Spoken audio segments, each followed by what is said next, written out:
What is up, YouTube? Today I'm gonna throw together a little video of how to do the front coils on a Ford Ranger. Should be the same from I think 89 to 97. So here it is. Here we go. Crank this bitch up. Alright, get the truck jacked up with the wheel off. First thing you want to hit is that lower strut bolt. And then move on to the sway bar. Alright, now that I got that out, as you can see, I freed it up a good couple inches. Now we're actually hanging from the coil, so I'm going to try to pop that out next instead of the tie rod. Because you got a gap at the bottom, gap at the top right there. I mean, that side's touching butt, of course. So you can see that hook right there is hanging.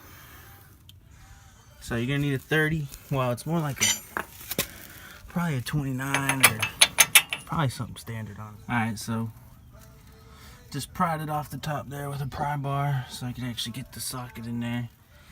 Get that busted loose, take it out, and with just the sway bar and the strut off, gives you plenty of room for this to come out. Now I'm about to go grab the Skyjacker 2-inch leveling kit, and the coils that I'm using are the Skyjacker 132. It's like a 2-inch lift, basically just a leveling kit. Ooh. Gonna really need to use these now. Warning, Jesus rocks. That ain't no lie. So they're actually the exact same height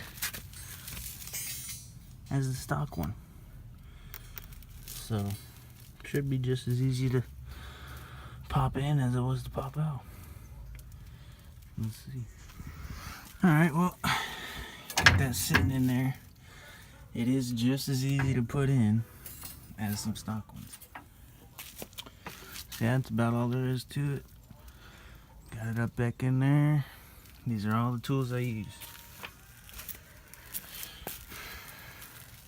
Just need a pry bar, a hammer, a 30 and an 18. Just to go to show that if you want to put these on your 2-wheel drive Ranger, it is super easy and to go ahead and do it. So that's all for today. Thanks for watching.